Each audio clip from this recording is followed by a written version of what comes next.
Ladies and gentlemen, welcome back to the second episode of Power Plays. My name is Andrew Farrell. I'm joined today by the Jack Myers. Jack, how you doing?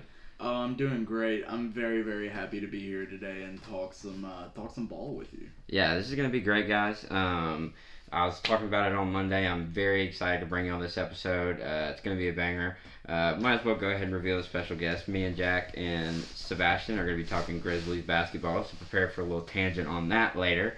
But before we get going with any of that, we're going to get started today with probably my favorite day of the year, excluding Christmas and my birthday. The NFL draft starts on Thursday with the first round kicking off in Kansas City. The Carolina Panthers will be on the clock looking to draft a quarterback, and it's going to be a fun little draft, so I figured what better way to get the first, diversified sports episode going than with a mock draft. So today, what we're going to do is we're going to go and Jack's going to start it off with one. I'm going to go to two, and we're just going to go back and forth and talk about these draft picks, talk about why we think these teams are taking them, how they're going to improve, and it's going to be a fun little episode. So without further ado, let's hop right in. And with the number one pick in the 2023 NFL Draft, the Carolina Panthers will be picked from Jack Myers' perspective. So Jack, let's get it rock and rolling. Who are you taking number one? See, this pick right here, and it obviously goes without saying, but this year, more specifically, the first overall pick is so important to how the rest of the draft is going to play out. So this, I'm kind of tempted to start a free fall here on the quarterbacks.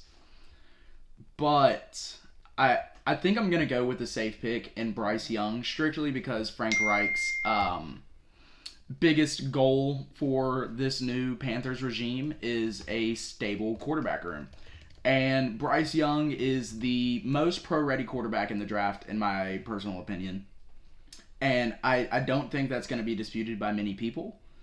But I could also very well see them taking Anthony Richardson number one overall, strictly because he has the highest ceiling of any quarterback in this draft, but he is a developmental prospect through and through.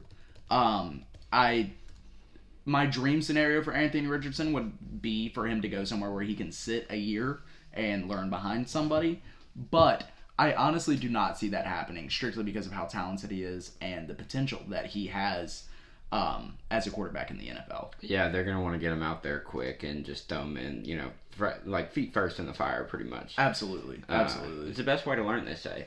But yeah, so Jack Myers taking Bryce Young, probably, I guess, arguably the best player in the draft. I don't think is there a bad Bryce Young game? Like, even in those Texas games and those Georgia I was going to games? say, besides him being injured, not really. Yeah, I mean, there's just not much bad tape on this guy. It's hard to argue with his production. The only reason we're even having this talk is the frame. If he's not fucking 5'11" or if he's even that and skinny as a twig, then we're not dealing with it. I'm glad you went there though, because you're right. Like, it all depends on this first pick. I think the draft goes. I think there's two entirely different drafts that happen if they go with C.J. Stroud or Bryce Young. But with Bryce Young being off the board, now we get to Texas. Now things are getting interesting, dude. Here's my thoughts on Texas. So, like, you would think quarterback, right? Yeah. Like, they got Davis Mills. I'm not feeling it, dude. I'm not either. They need everything. And bringing a quarterback into that team with that bad of a supporting cast around you is bad for the quarterback. It's just it's setting them up for failure. I look at Jared Goff and his early lack of success with the Rams. They put a good team around him. Absolutely. Goes to the Super Bowl. Now he's with the Lions. They're going to put another good team around him, and he's going to thrive. I think it is such a huge part of, we talk about with quarterbacks, like, you want to get a good team around them early from a money perspective wise. Right. But it's also a developmental thing. Like, if you go to a bad team, you're going to, honestly, I think that's part of the reason Zach Wilson has struggled as much as he has. I mean, I know he doesn't carry himself like a quarterback. The offensive line talent around him is abysmal. They just can't stay healthy. Anyways, getting a little ahead of myself. You're preaching to the choir here, man. I'm a Giants fan. Yeah. Daniel Jones has had absolutely no help. He was throwing to Walmart cashiers last year. Yeah, and then he got something this year and cooking, Yeah, I'm really, really hoping that Darren Waller is going to be a big piece in that offense. and a little bit of a sneak peek into the Giants pick. I don't know if the Giants are going to go offense in the first round. There's, you know what? We'll see. Anyways, man, we're getting going. I like this. We're getting started early. It's good introduction. Getting the juices flowing. You know, this is the first time of many. I'll just let you guys know, in on a little secret now. Me and Jack, this is going to be a reoccurring episode in many different themes. Jack is, for those of you that don't know him, really knowledgeable in sports. Always been a good buddy of mine since high school, and like I've literally always thought we did a little commentating back in high school together, and this is going to be a great. So this rapport is going to get better, and these are going to be some banger episodes starting today. Anyways, no more hesitating. With the second pick in the 2023 draft, the Houston Texans are going to take the second best player, Will Anderson, getting it off the board early. Like you said, they need everything, right? And they do. In a year where next year the quarterback class is loaded with Drake May, obviously you're trying to tank for Caleb Williams. Like they're gonna need everything for a while, anyways. So I look at it as you got DeMeco Ryans and that elite San Francisco 49ers defensive staff coming over with them. Get you an Alabama guy to build around. They already have better pieces on defense with Jalen Petrie and Derek Stingley in the secondary. So just juice that up, you know. Be a defensive team so you can be competitive at least. And competition will both keep you in games and get you just good enough to where you're respectable and you have confidence, but you can also maybe get your way down close enough to get one of those top tier quarterbacks next year.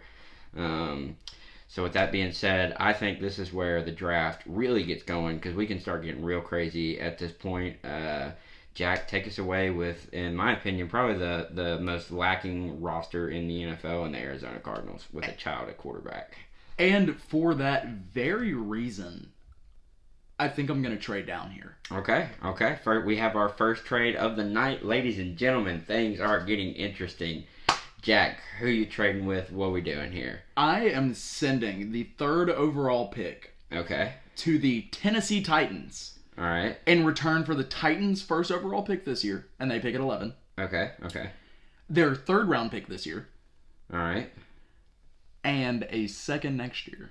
Third round and a second next year to the Arizona Cardinals for the number 3 overall pick straight up. Is it too much to throw Derrick Henry in?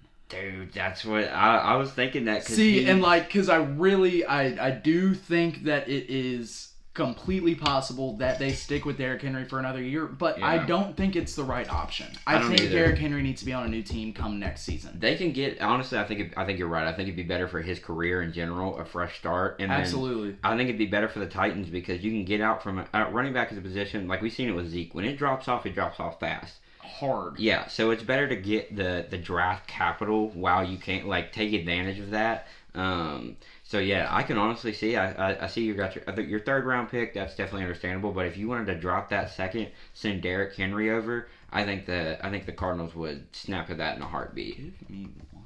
So that's going to be great. So we got an interesting. So ladies and gentlemen, now we have our first real big shakeup, I would say.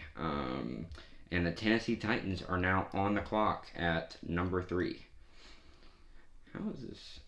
Oh, you can't do trades in this. We're also we're looking at a little PFF, little whatever, little mock draft thing, and kind of you see you gotta pay for the yeah. Well, like so my other thing is I was thinking about Caleb Farley, corner Titans. Gotta get him out of there probably. He is a huge injury liability, and he has been since he came out of the draft. Was it Virginia Tech? It was, yes. Virginia Tech, back surgery. Mm-hmm. That's why he dropped after the combine. Yeah, and it's just the Cardinals are really beggars can't be choosers mindset right now, and 100%. They need defensive backs. They absolutely need defensive backs. Their defense has been torn to shreds this offseason. Everybody's leaving. Nobody wants to be there. And draft picks don't have a choice. Yeah. Trade pieces don't have a choice. That's why they're probably going to move off of Buda Baker. So they're going to get even worse back there. Exactly. So, to benefit another thought that I've had about Derrick Henry, and another landing spot for him, somewhere in the NFC. I'm going to solidify the trade up to 3 as a swap and first round picks this year. All right. This year's second round pick. Okay. And Caleb Farley. That's a good. They're probably gonna cut him anyways. Cap casualty really absolutely struggled to get on the field. I feel so that's a good move. And a new change of scenery usually does help, especially with a guy like that, where it was kind of tumultuous coming in. Like I definitely agree. And then at that point, you get to even save Derrick Henry to move on somewhere else. Exactly. You're gonna get even more capital. Probably recoup that second round draft pick you just lost. And though Arizona did get rated the worst franchise by players in the league last year, it is still Arizona. It is. Arizona's a very desirable place to live. I don't believe there's a state income tax. I don't think there is either. So, yeah. So, anyways, the trade is in. Okay.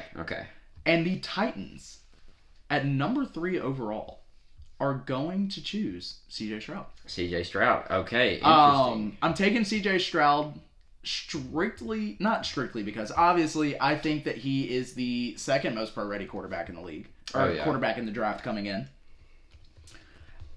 I believe that he fits Ryan Tannehill's play style very, very well. I agree. He's got the ability to be mobile, but he is a precise passer.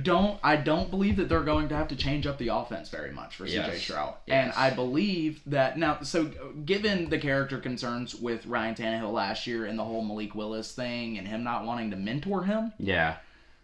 CJ Stroud can learn a lot from Ryan Tannehill. They have a lot in common. They have very similar frames. They have very similar play styles. They're not exactly mobile, but they can get out of the pocket if need be. Well, he saw that Georgia game. Not really the strongest arm, but a significantly above average arm strength.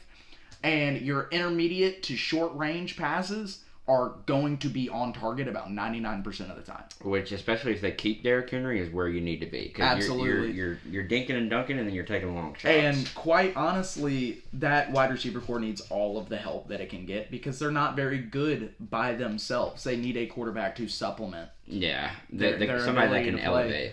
Treylon Burks is a very, very solid wide receiver, but he's not developed enough to quite be a number one wide receiver. Exactly. Yeah. And you have to have one of those.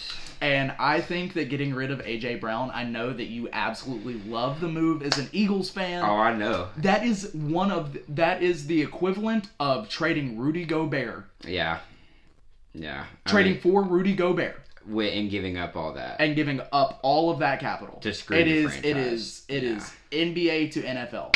Like, that is one of the worst offseason moves that I have seen in a very, very long time. It got a guy who had been, literally, the Titans were in the AFC Championship. Everybody's praising this staff and the GM. You trade away A.J. Brown, he takes the Eagles to a Super Bowl. I mean, because there's no doubt in the correlation between him getting there, giving Jalen Hurts that guy, and then they go to the Super Bowl. So, yeah, I agree. C.J. Stroud there would be awesome. I'm very much with you. He is, honestly, I think his physical ability, like, he's going to be able to take more pro hits off rip than Bryce Young. They're going to have to work much harder to protect Bryce Young and really focus on developing that offensive line. But with the Titans, I think they already have that tackle. They already have a left tackle. There's not much going on over there.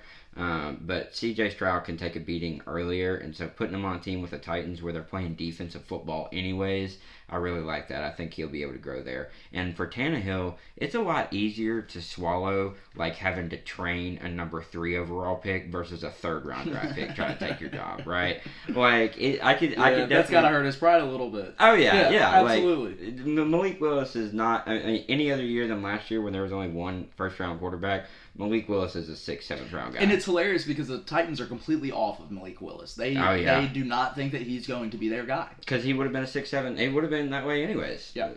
And honestly, understandably so. When he went out there, like, I get, it's the NFL, it's your first snaps, and there you got to be able to just go in there and do something at least, And he really did not.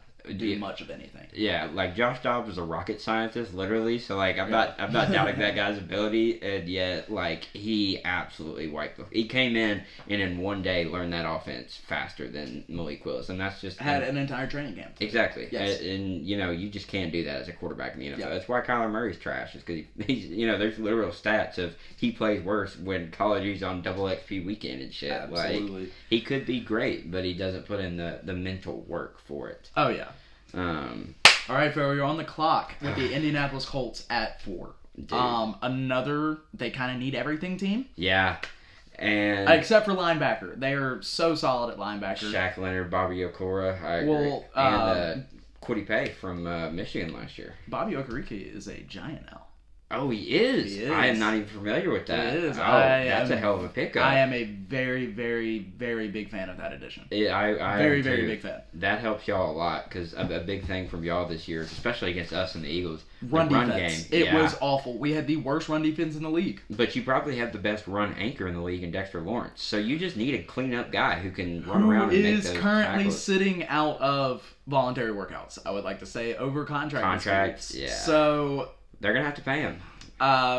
Once again, alluding to my pick at 25, probably not going to go offense for the Giants. I'm interested when you say that. You're giving me. I'm interested to see where you go there. Yeah. At first, I thought that I was like, all right, it's a deep corner class. Like he'll go there, and then now you're saying that, and now I'm thinking like Elijah Cansey. Like it's getting crazy. All right. So Indianapolis Colts.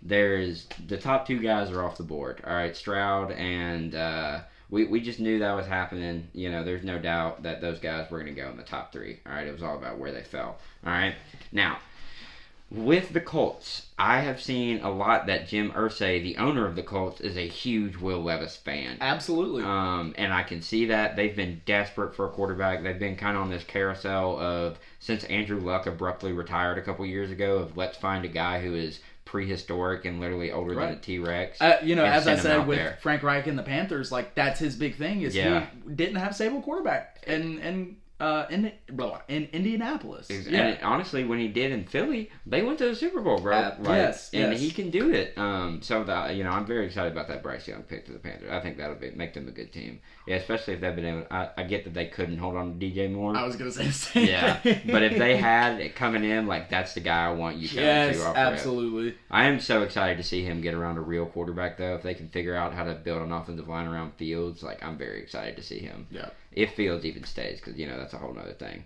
But anyways, so with number 4, I think I'm just gonna have to do it. I'm really sitting here and I'm looking at these defensive guys in this offensive line, and I think the Colts again could use it. Like you said, their best position is their linebackers and their front 7 on defense in general. They play really good. They play fast, physical football over there. I really like their team. I think they've been a quarterback away. So I got them taking Will Levis, just giving it a shot, saying, you know what, we're here, new coaching staff, let's get our guy of the future, let's start it. And you know what, even if he doesn't work out, it's that kind of guy where, you know what, it's better that you gave it a shot at least than trying to go with another Phillip Rivers or Matt Ryan or something. Like, or Jacoby Brissett. Yes. Like just somebody who's over bridge quarterbacks. Exactly. Yeah, it's that era needs to be over in Indy. It does. The bridge quarterback era needs to be over. I don't think there's a team in the league that I think is more just starved for good quarterback play.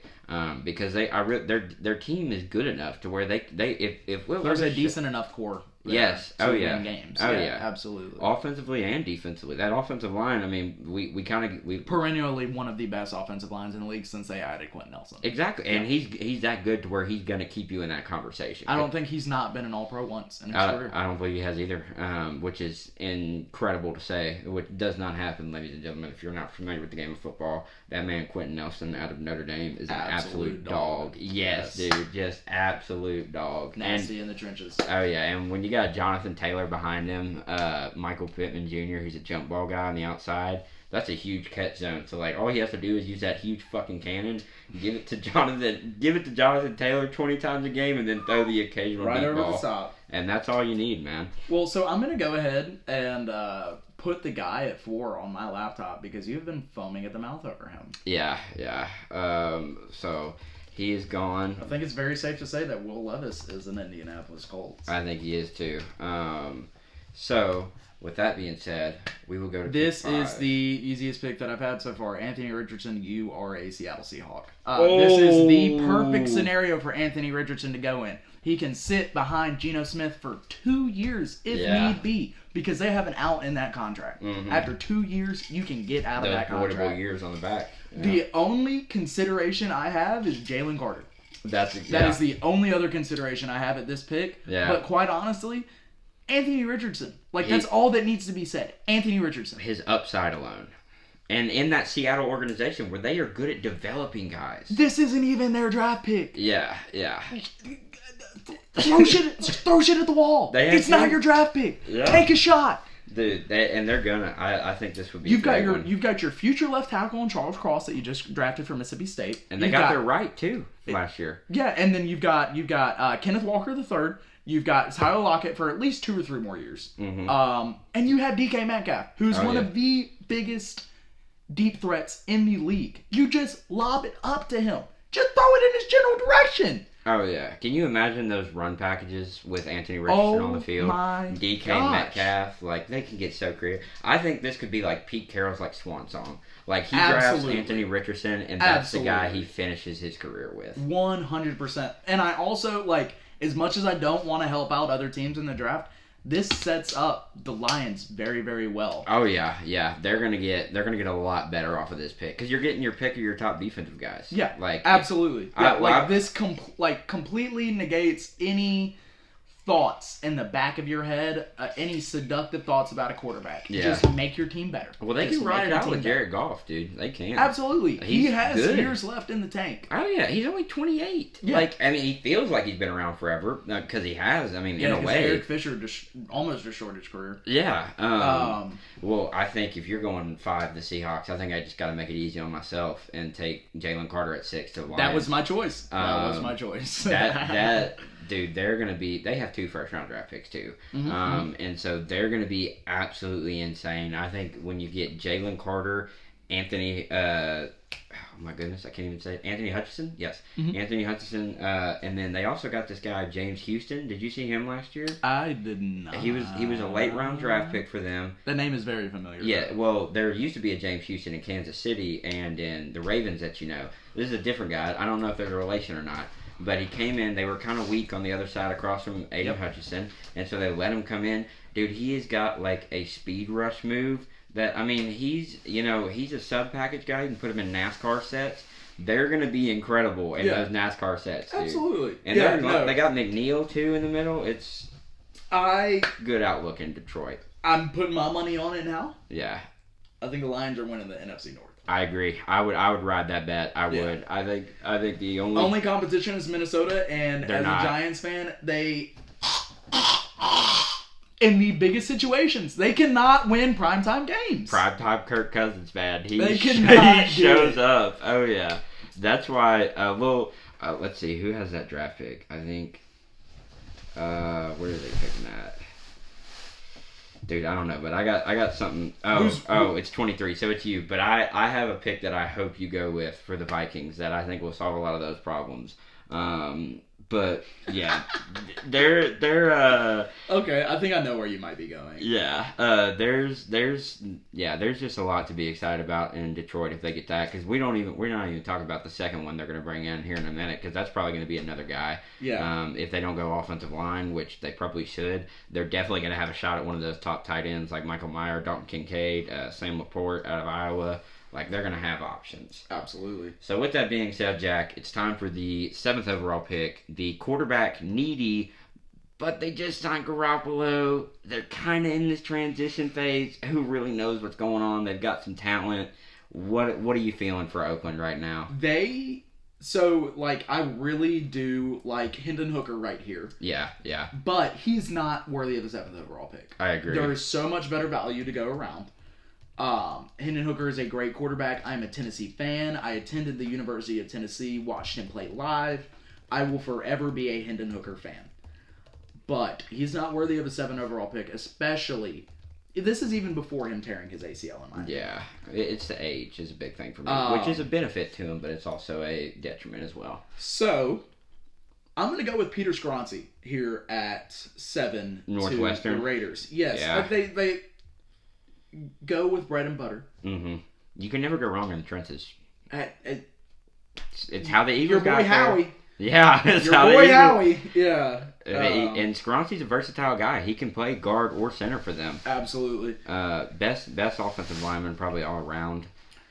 He definitely fills a need for them because I believe they have Colton Miller over there on the left tackle. So they're you can put and Skronce. they just completely spaced on Alex Leatherwood. Oh yeah, I mean that was awful. Well, that was a reach. I mean, the fact that Mike Mayock. I mean, I remember that was David Arnett, Mike Mayock, or not Mike Mayock. Robinson. Shit, dude, I can't even think of his name. Kellen Farrell. Remember when he went number 4 overall? One of the worst drafting teams of all time, in my humble opinion. Oh yeah, since Al Davis died, it's just been all downhill. Been pretty awful. I actually just watched a thing the other day though, just a little side tangent. You know, Al Davis almost got Dan Marino, bro.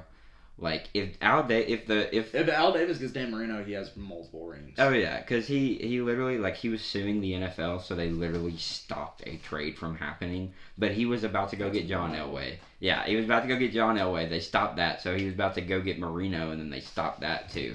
So that man was the GOAT. Anyways, back on the clock with the Falcons.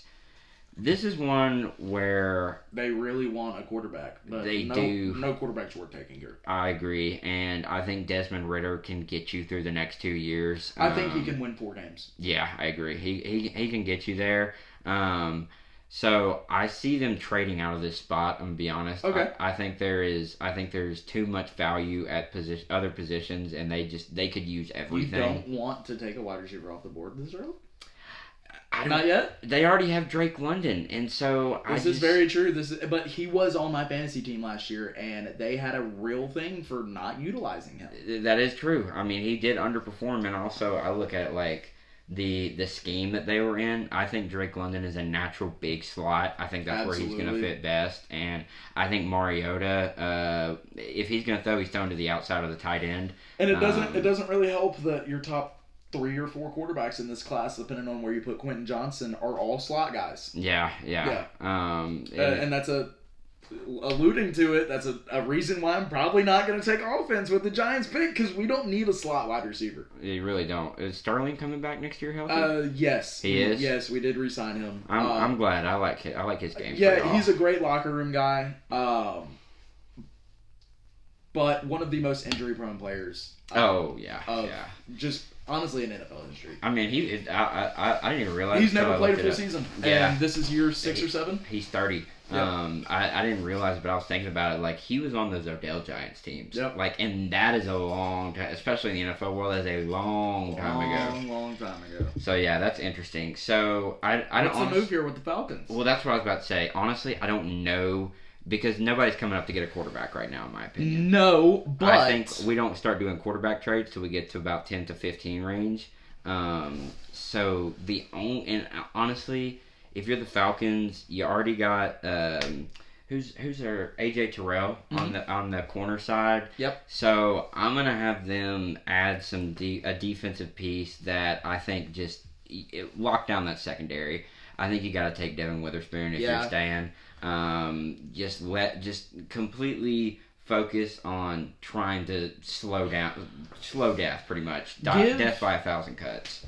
Give Desmond Ridder a chance. Exactly. Give him the opportunity to win. And then if he doesn't do it, then he can't do it. But they already have a great offensive line. They continuously invest in that. Yep. That's another position I can see them going. I can definitely see them going to get... they've got a semi-solid front 7. They do. With Grady Jarrett, they've got talent. One of the most underrated interior defensive linemen in the league, in my opinion. I agree. I can definitely see them going edge rusher here. I was sitting there looking at Nolan Smith, and it really looked good to me, thinking about that Atlanta, him staying. I can definitely see that being a thing. But I think you just got to go best player on the board here, and I think Devin Witherspoon. I honestly... at the beginning of the whole process, I prayed to God that he had gotten down to 10 at Philly. Yeah. And then the more we've gone through this, the more I've heard mock drafts, the more I've listened. Devin Witherspoon is not going to be there. Mm-hmm. All right.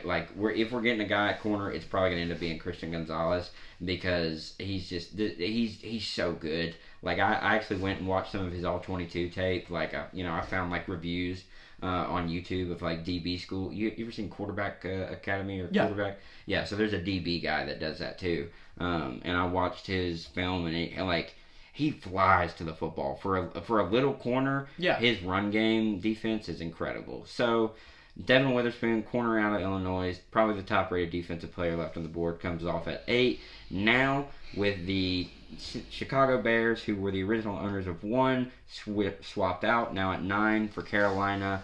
Their biggest need, in my opinion, you got to get that offensive line, and you got to get pass rush going. Their guy, though, is off the board. Man, this is real tough. Strictly because I really, really do like Dalton Kincaid to Chicago. Yeah. But I don't know how much he helps them. It's not what they need, though. Yeah. It is not what they need. So... Will Bijan Robinson action? You want to get a little spicy? I'm going to go with Nolan Smith. I'm going to play it safe. That. I'm going to play it safe. I'm going to make the team better on draft day. They need a fastball. They need we saw they were better when they had Robert Quinn and he was a speed rusher off the edge. He didn't do shit for us last year. I really thought we were going to get him going in the playoffs. He never really did anything. So good on them for getting off of him. But they got the draft capital. They're going to have the most money. You just need guys who are locker room guys. And honestly, from what I've heard, Nolan Smith is probably one of the best character-wise people to come out of the draft in a very long time. The fact that obviously coming out of Jason from Jalen Carter. Oh yeah, interior defensive lineman. Yeah, both defensive linemen from Georgia. Yeah, he's going to be great. That's somebody who I don't think he's an elite pass rusher off rip, but his physical traits, his run game, his intelligence. He's a very, very similar prospect to Trayvon Walker. Yes, very much so. And honestly, if this is a different year, Will Anderson and Tyree Wilson are not in this year, then you might very well see Nolan Smith as a top 5 pick. Oh yeah, and especially honestly, if he stays healthy last year, we're talking about it very differently because he was on the most talented defense of all time. It's like how Justin Jefferson was in that LSU offense. We saw the stars. Jalen Carter is Jamar Chase in this scenario. Right. And so, there's a real chance that we see this guy by himself break out and create something completely special. Absolutely. Right. We got to have a conversation here. I'm going to have a real problem with you if you take Bijan.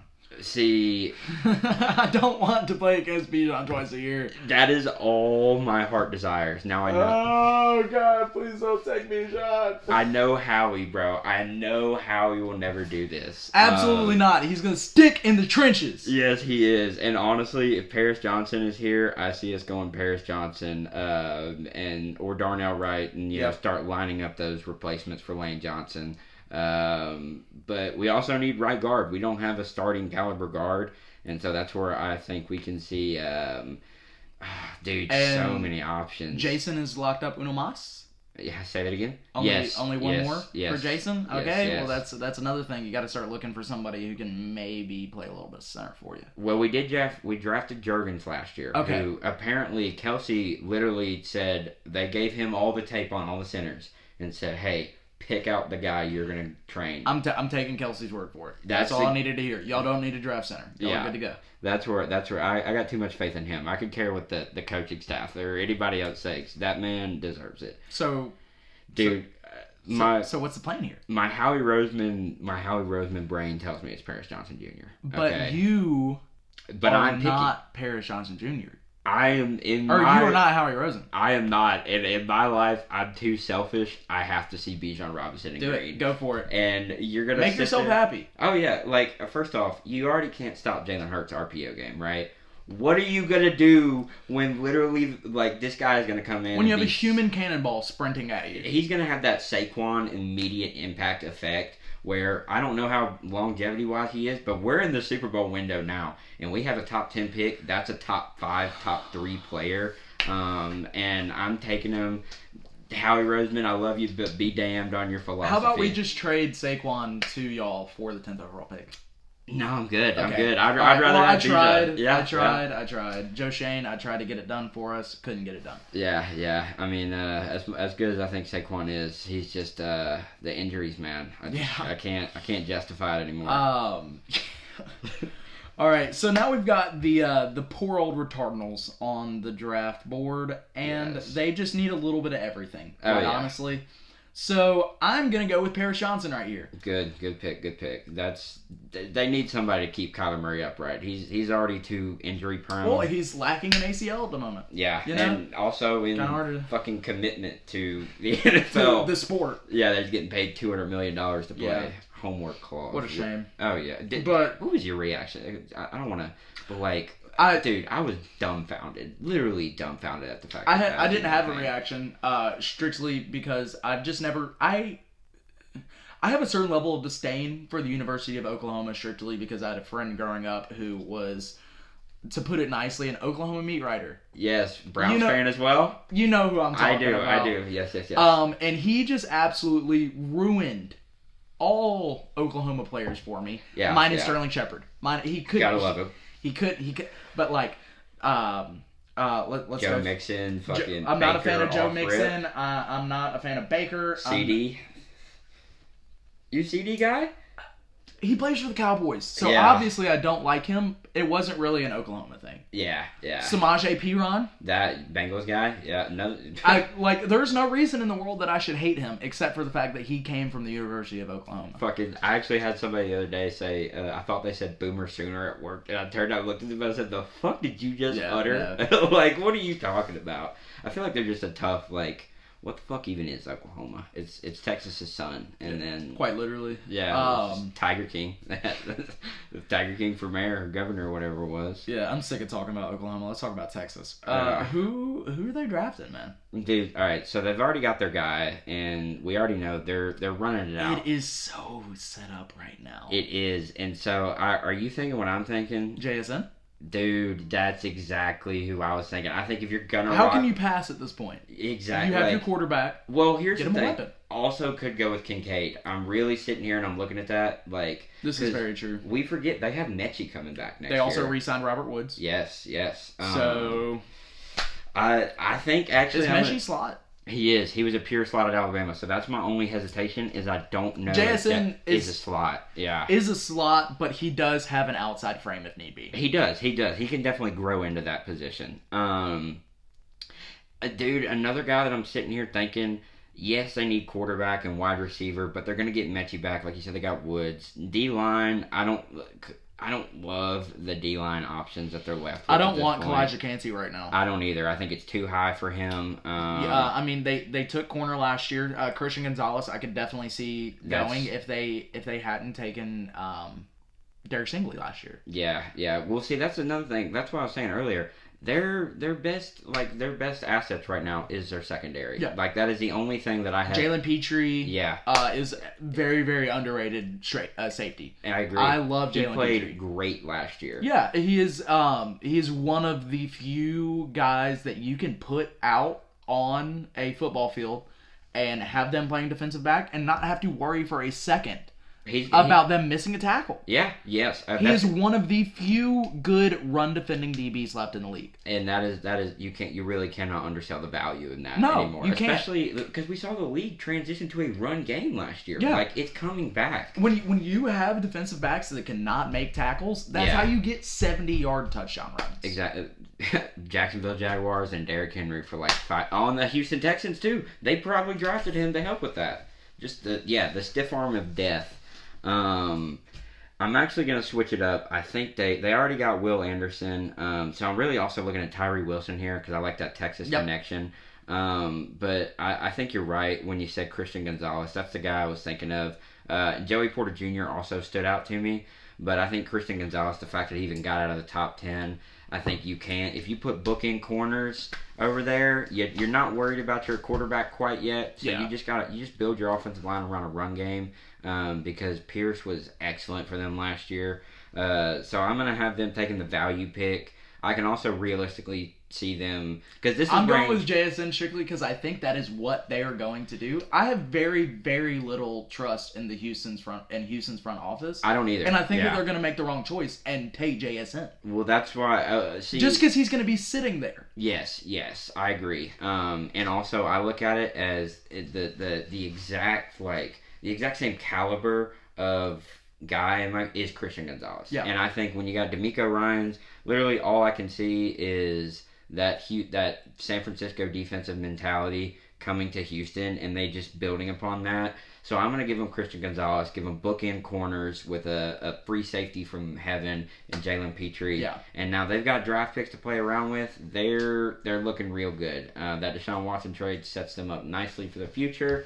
With that being said, we have the team that I think is going to really, I don't even want to say disappoint because I don't expect much from them this year. No. But I think it's going to surprise people when they finish at the bottom of the NFC North. And so I've got the Green Bay Packers. This is going to be probably the lowest draft pick I think they have for the next couple of years, just depending on how Jordan Love does. And especially they're going to get these Jets picks back. So I see them going pick 13, Green Bay Packers. Oh, it is updated already. So yeah, pick 13, Green Bay Packers. Who are you taking? Dalton Kincaid.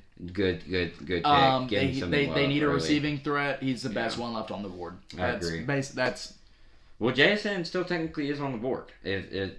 He's not on my board. Well, that is true.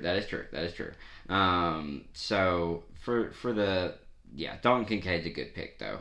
He is like.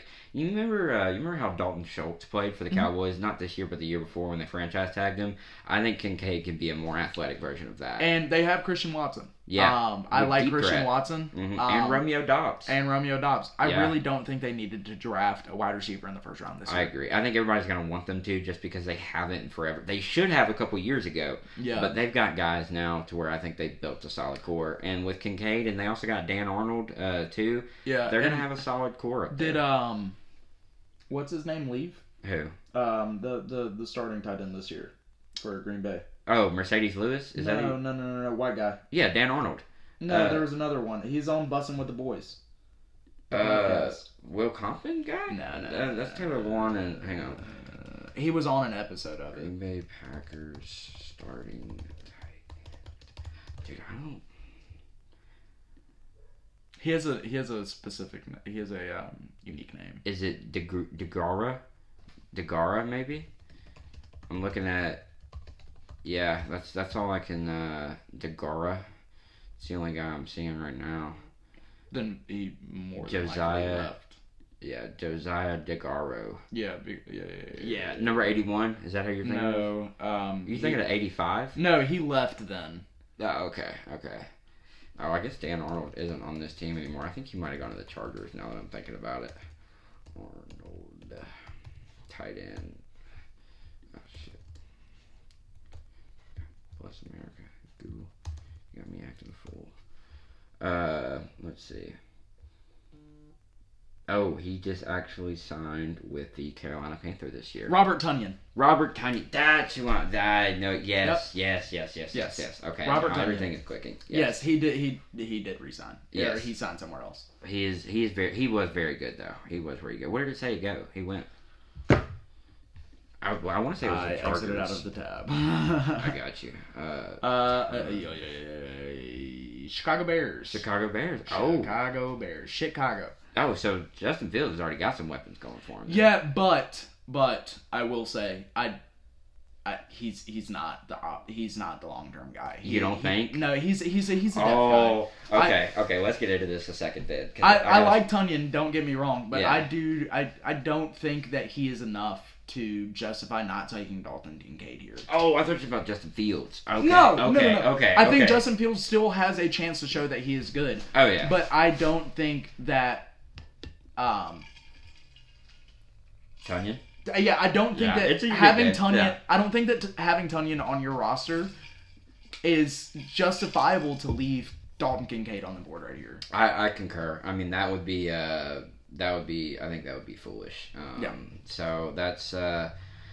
All right, Dalton Kincaid is off the board. All right. Oh, I'm so excited to see what you do with the Patriots pick. Dude, my first thought is so they need defensive line and offensive line. So I'm looking at right now but also I really think they need secondary. And my biggest secondary guy left is Brian Branch out of Alabama. I feel like that's a culture fit. That might just be the Alabama Belichick Saban connection. Is that who you're going with the Pack or with the Giants? I think that is because that's who I would have gone. They already have two tight ends because they signed Gesicki in free agency. I can see them taking an interior defensive guy like Kalijah Cansey right here or Miles Murphy.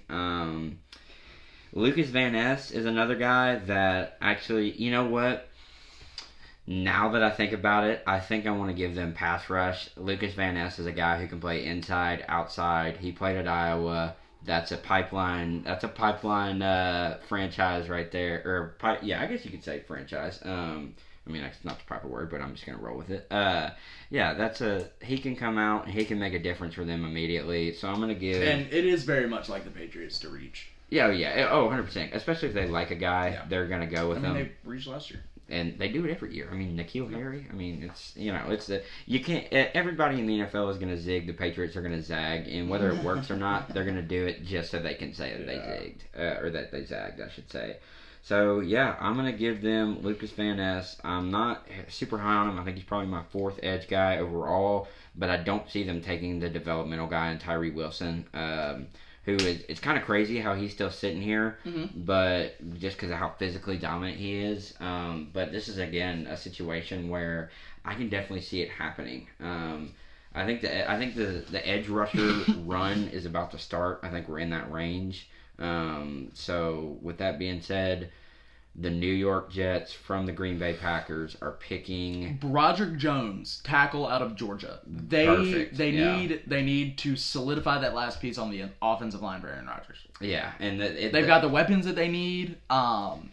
You've got a great offense in Garrett Wilson and Corey Davis, and they signed Alan Lazard, and they signed Mercedes Lewis too. They signed Mercedes Lewis.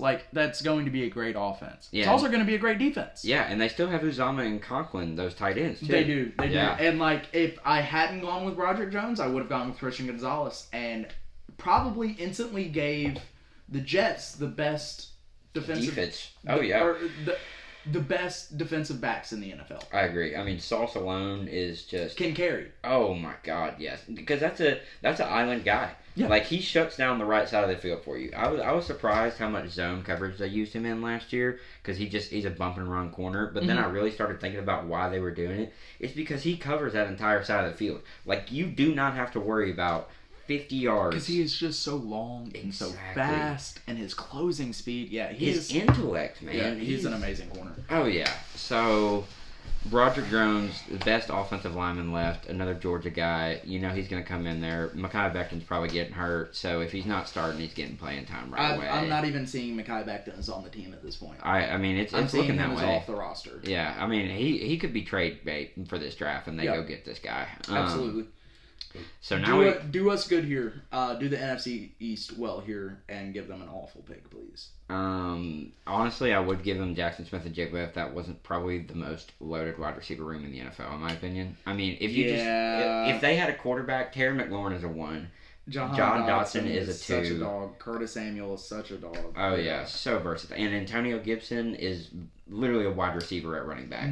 If you would not have gone with Brian Robinson, the pick would have been Brian Robinson to Washington for me. Oh yeah, because that offense would be it doesn't matter who your quarterback is at that point. You can just stick a guy there. I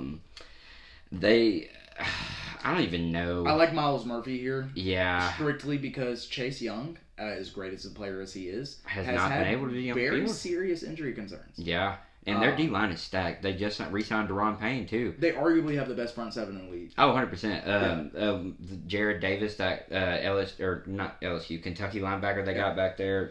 They have Holcomb back there still. And then their D-line It's very depressing as a Giants fan playing against 2 of the top 5 front sevens in the league 4 times a year. Oh, I bet it. And then you got Micah Parsons on there, too. Absolutely.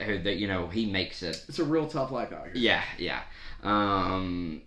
Speaking of that, I'm looking at their needs, and I really like Darnell Wright out of Tennessee, the right tackle here. I think that's a need that they have, is they don't have bookend tackles. This is very true. They're going to suck next year. They're probably going to have another high draft pick, and they're going to have the kind of guys to where they're going to benefit from being able to trade a guy like Cam Curl, that safety. I can see him next year being in a trade package to go get a number 1 quarterback. Yep. So I'm going to give him Darnell Wright, pick him for the future. He's a true right tackle, day 1 prospect. He's ready to roll. He played great for Tennessee last year. I mean, he held his own against that Georgia team. Like, when you watch that game, I think he's the only Tennessee offensive lineman that I was impressed with, at least. Because, I mean, it's hard against that Georgia team. Like, it's not just hard, it's damn near impossible. Yeah, exactly. Like, I have no loss of respect for anybody that loses to that Georgia team. It's all about how slow of a death can you die. Yeah. And he died a pretty damn... He was like... And he put up a great fight. Yeah, you know how, like, on the hard... I saw this thing the other day, like, you know the tight ends on the edges on field goal? Yeah. How they just have to sit there and take a hit? Yeah. That's how I imagine playing Georgia is every week for all 5 positions. You just got to set the edge. Yeah, and he did that. He set the edge against a great team. He was able to go up against Jalen Carter, and that right there, in and of itself, just that one man alone, because that is a dominant player. That's somebody where he changes the way you have to play. Absolutely. So now we got the Steelers at 17.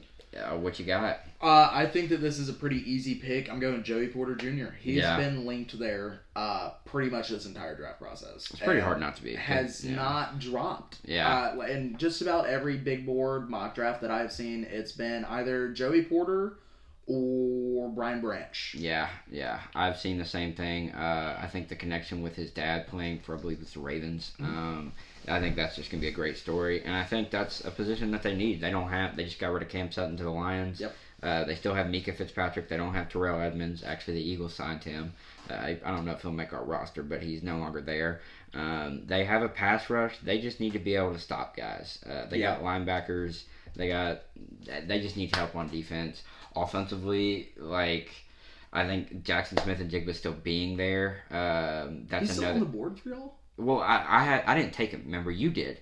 But I did not. You better take him next pick. Well, that's what I'm going to do with the Lions. They already have Jamison Williams and Amon-Ra St. Brown. Yeah. I'm throwing Jackson Smith and Jigba in there. There's no need for a new quarterback in that. Yeah. They're putting up 70 points a game, dude. Yeah, that's going to be retarded. David Montgomery, DeAndre Swift, they have a top 5 offensive line. Jared Goff has the easiest job in football. Just don't fucking turn the ball over and give it to your guys, and they will go get you fucking 45 points a game if you let them. The Lions are going to be a team who I think compete with the Eagles early next year. Just because offensively, like, it's going to be difficult even for our legendary defense to be able to deal with that. So, quarterback needy team. Hendon Hooker is still on the board. Tampa Bay Buccaneers. Still got some pieces there from that Super Bowl team. I don't know how it's fading fast. You know, it's time to start thinking about the future there. What are you doing, Jack? They have Baker Mayfield on the roster. They do. Can't count them out. I'm going Michael Mayer out of Notre Dame. Good pick. That's a builder. That's a guy who I feel like his ceiling is what it is, but his floor is also I don't quite like the receivers that are left on the board right here. Yeah. I also don't like the fact that Christian Gonzalez is set to be on the board at 20. Christian Gonzalez is gone. Yeah, dude, I took him whenever you took it, Jackson Smith and Jigba with 12. I took Christian Gonzalez. Oh! Yeah. That makes sense. Yeah. Well, I'm putting him with the Seahawks on my board right here. Okay, bet. So Christian Gonzalez going 20. Dude, I love that pick too. That's just across from Tariq Woolen. Yeah. Those are Boom 2.0. Exactly. Those are two long, fast corners. Like, they're not losing games, dude. They're not. They're gonna be a team. And honestly, I love that it's Kenny. So good. Oh yeah, and Seahawks are gonna be so good. If you guys don't know, we went to high school with Kenneth Walker. So like, I don't know for you at least, but for me, it's fucking awesome to even see that guy like destroying NFL defenses on a Sunday. Yeah. And viable candidate for Rookie of the Year this year. Yeah, honestly, if the Jets didn't have Sauce and Garrett Wilson, like if that wasn't a storyline the NFL could sell, I think it would have been good. Yeah, I agree. Yeah, because that's just So I'm just gonna give them. I'll give them this guy here. I just need something to throw on the board. I just threw down B.J. Ojolari. Yeah, because I have him going in the second round. I put Danian. The guy from Washington State, the linebacker, Diana Henley. Yeah, I like him. So ordinarily the Dolphins would have picked her at 21, but because they tried to recruit Tom Brady and got caught, they are no longer here. So we are 21. 21. So this is you. Yeah. I'm gonna go Deontay Banks. Deontay Banks. Okay. Yeah, his combine was crazy. The Chargers like big wide receivers, and there are no big wide receivers in the first round. Quentin Johnson is still on the board. I don't see him going in the first round. I don't either. He He's not a has hands bricks for catcher. hands. Yeah, he has bricks for hands. The guy that can jump that big should be high pointing the football, and he's catching it in his chest. It's pretty awful. It is, and it's disappointing because like he's got one of those frames, man, where like even he has a Megatron DK Metcalf frame. Like he Yeah. can go get jump balls on any Exactly. corner in the league. Dude, the Ravens. Okay, I think I gotta stop the slide. I know they need wide receiver, and they just got Odell. I'm giving him Tyree Wilson out of Texas Tech. He feels like a Ravens guy because he's just gonna go out there and he might not be the most talented dude now. You just made Lamar shit his pants. He is pissing and crying and throwing up that you did not pick Jordan Addison. Right? That's who you wanted there. I can see That's that. who Lamar wants right here. I believe it. Like Yeah. they need a wide receiver one. As much as I love Odell Beckham Jr. Oh yeah. He's one of my favorite football players of all time. I have a jersey. I'm a Giants fan. I remember watching him get drafted. I remember watching The Catch live. Yeah, I do too. I remember where it was. Yeah. He's not a wide receiver one anymore. As much as it pains me to say, because he is my childhood, he is not a wide receiver one anymore. And Devin Duvernay is not going to do it for you either. And Bateman is not cutting it. Not cutting it. I get it. I really do. I think there's also like wide receiver is a thing where. But yes, they do. They do need edge as well. Yes. Very much so. They're gonna find that. My only argument is this is such a deep edge class that I may have gone second round for edge on the Ravens. Well, ordinarily, if Tyree Wilson, like in reality, Tyree Wilson is not getting out of the top 15. Okay, but like in any other class, he's not getting out of the top 10 in my opinion. Exactly, because he's like Jadeveon Clowney, athletic. Yes, like he is a freak of nature. Yeah, and so I literally like my entire rationale is I understand where you're coming from, and like. Literally, my first thought is wide receiver because OBJ, he can't handle double coverage anymore. Mm-hmm. He's not athletically, skill-wise, he's cooking any number 2 or number 3 corner one-on-one, right? But when you got a 1 and a safety on there covering him, no. So I'm going with the guy that I think can add to their ability. Also, they got to figure out a way to stop the Bengals, man. Like, they've got to find a way to get to Joe Burrow, and the way to do that is to pressure him. Because you're not going to, like, coverage-wise, it doesn't matter how good it is. Jamar Chase is better than anybody one-on-one. He and Mahomes are the 2 best quarterbacks in the league against the blitz. Oh, yeah. And, like, if you're gonna leave anybody one-on-one, he's going to find it. And if you're going to run zone coverage, he's going to know what to run. You cannot zero out Joe Burrow because he will find somebody open. So that's why you need a guy where you don't have to blitz, and you need to be able to just turn and burn and rush forward. Yep. I wholeheartedly agree. All right, guys, so we're going to take a break right here going into 23. We will be back in just a second. All right, ladies and gentlemen, we just went to go break. Our special Grizzlies guest is here, so we're going to get ready to go into that right after we wrap up this mock draft. It's me, Jack, and Sebastian. This is about to get quite shiesty. So after we finish up these last 10 picks, we're pretty excited to bring you this Grizzlies talk because it's gonna get pretty intense. So yeah, I'm pretty angry. Yeah, I think a lot of people are, and I think it's deserved because last night was. Let's not even. All right, number 23 pick, Jack. Who you taking? I'm gonna go safe and pick Elijah Cansey here. Yeah, they need interior defensive line. Yeah. I think that if they were reaching in this spot, I'm going with Hendon Hooker. Yeah, that's who I was hoping you were gonna pick because I think they got one more year at Kirk, and I'd love to see Hendon Hooker be able to play around with Justin Jefferson. That's a guy you can start a career with, and get a lot better.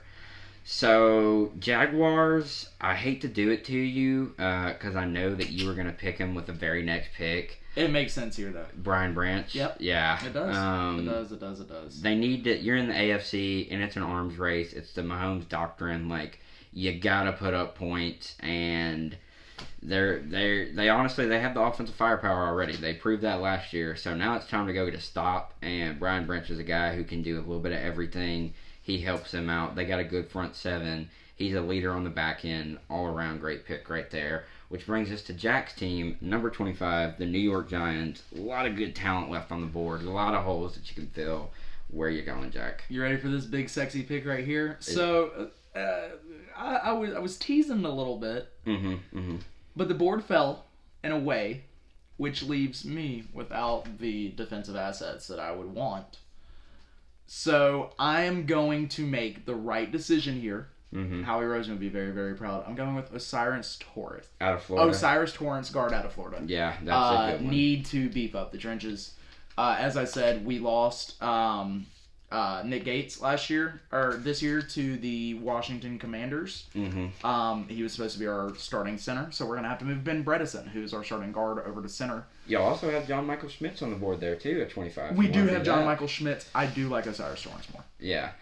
I mean, he's a beast. Really, probably one of the few lights on that Florida team that was pretty abysmal. I mean, Anthony Richardson was fun to watch, but wasn't a lot of talent and there. And it's super hard to pass up on a Wisconsin offensive lineman just because the Big Ten in general just breeds just disgusting, nasty hogs of offensive linemen. It's kind of crazy. They are quite literally hogs. They're built in the Midwest. I'm about to pull up the Michigan State offensive line, and it's going to just blow your mind. All right, so we got the Dallas Cowboys. It's Jerry Jones, that old decrepit old man. He's literally like 95 with I fucking. Bet he smells like piss. Yeah, I mean he's the Joe Biden of the sports world. And I see him sitting They are some hogs. Yeah.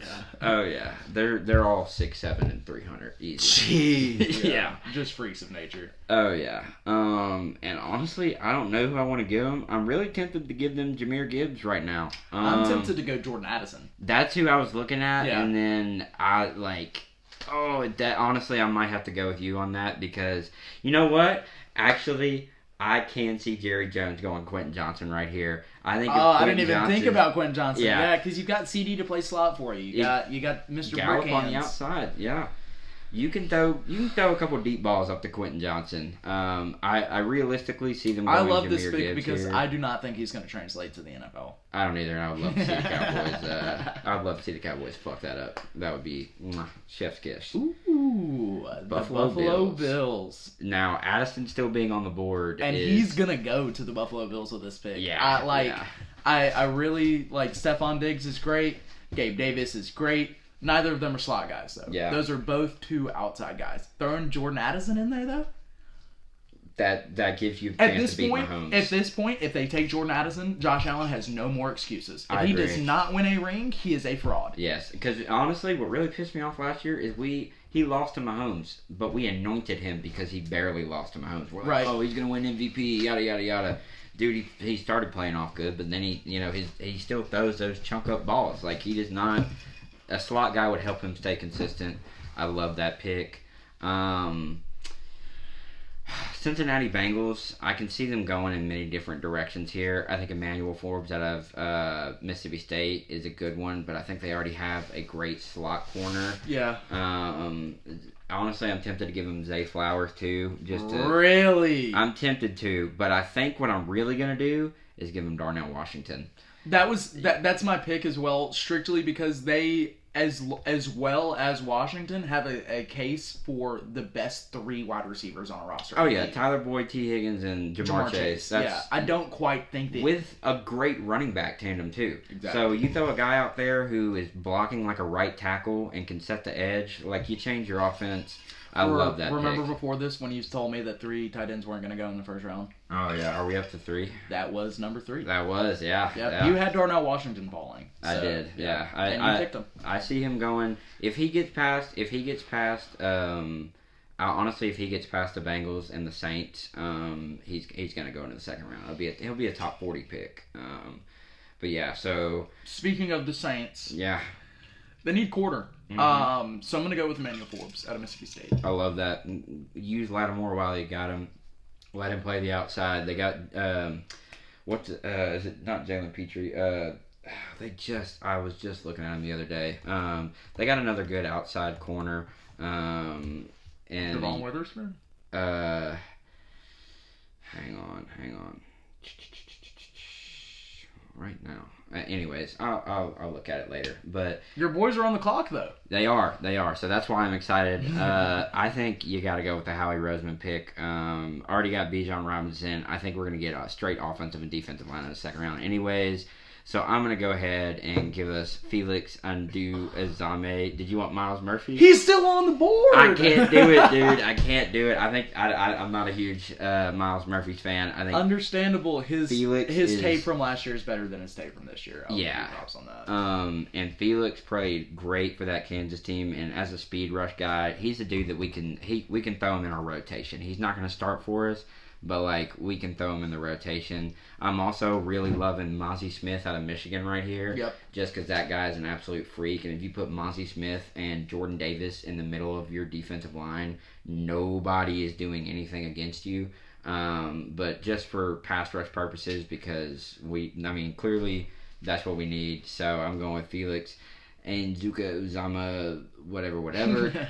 And with the final pick of the 2023 NFL Draft, the Kansas City Chiefs, picking for them, Jack Myers selects Jalen Hyatt, wide receiver out of Tennessee. I think that he is the Tyreek Hill replacement. I can't quite say that he is as shifty and as purely athletic as Tyreek Hill is, but he's the best deep threat in this draft class, in my personal opinion. I was just so impressed with the fact that I don't think that guy scored a touchdown where he was not wide open, bro.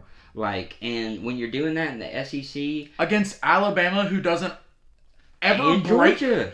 They never break coverages. Yes. Georgia, I've seen just because Keely Ringo kind of he's hit or miss. IQ-wise, not the best. Yeah. They do break coverages. Alabama does not break coverages, and he was wide open on every single one of those touchdowns. He was cooking them. Yeah.